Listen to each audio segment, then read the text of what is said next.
Des figures marquantes de l'histoire de la baie James.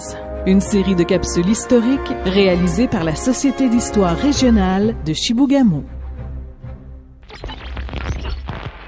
Larry Wilson, de la fièvre de l'or nordique aux chroniques historiques du Chibougamau.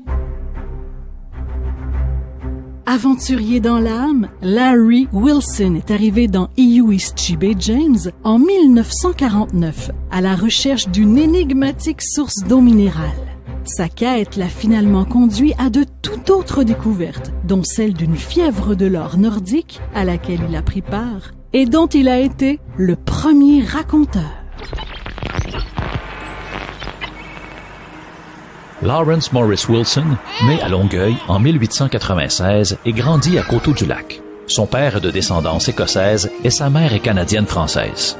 Pourvu d'une bonne instruction, Larry accompagne son père, homme politique et riche commerçant dans ses voyages diplomatiques. En 1915, à 19 ans, il s'enrôle dans l'armée. Il devient ensuite journaliste international et évolue dans le milieu littéraire. En quête de sensations fortes, il accomplit un périple autour du monde en voilier en 1932.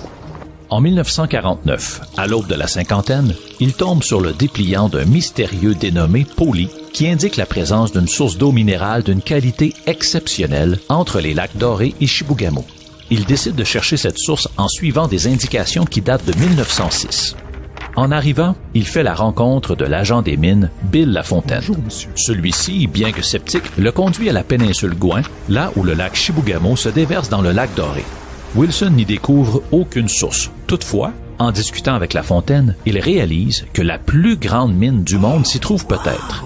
Gagné par la fièvre de l'or, l'homme de lettres se convertit à la prospection et jalonne les 18 concessions de la baie Batman. À l'été 1950, tandis qu'il travaille d'arrache-pied sur ses claims, il construit, près de la décharge, un refuge tout équipé qu'il nomme le Rainbow Lodge. Y séjourneront bon nombre de prospecteurs, de foreurs, de géologues et de promoteurs miniers américains dont Larry Wilson aime s'entourer pour discuter de la chose minière.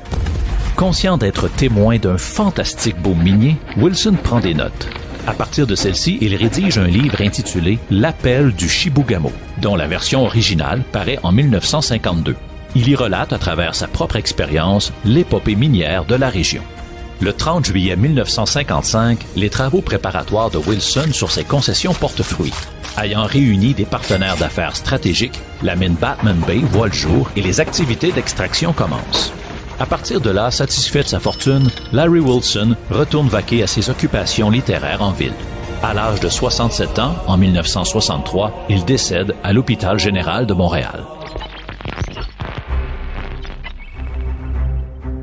En plus de son livre qui relate l'histoire captivante de la région, Larry Wilson a laissé à la ville de Chibougamau sa première bibliothèque municipale, construite grâce à sa générosité. En 1961, on y a rebaptisé, en son honneur, la rue du Couvent au nom de rue Wilson. Cette capsule historique a été réalisée par la Société d'histoire régionale de Chibougamau en partenariat avec l'administration régionale Baie James, le ministère des Affaires municipales et de l'Habitation et le ministère de la Culture et des Communications du Québec.